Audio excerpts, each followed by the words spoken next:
Hi guys, we're going to talk about what we talked about yesterday in Social Studies 10 on formal measures of standard of living.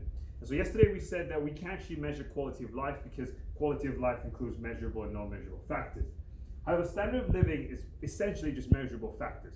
So some of the things we talked about that measure standard of living is disparity.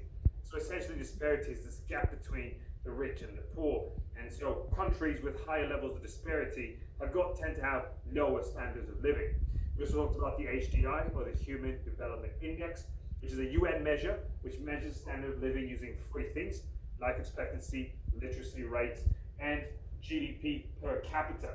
So the word per capita means per person.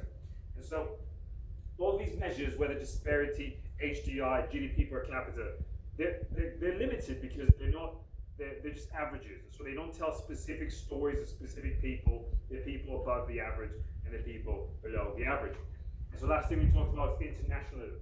So this is the world. And so internationalism is essentially when things become global and we work on global problems.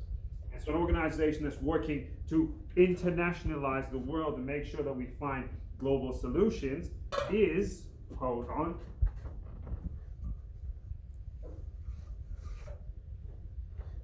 the United Nations, or the UN. So what this organization is trying to do is they're trying to work together with the nations of the world to try to make sure that little things are done, such as peace is achieved, human rights become international. A lot of people have human rights.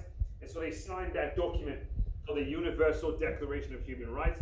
And there's some criticism with that because essentially what it's doing is applying North American standards of human rights to other parts of the world.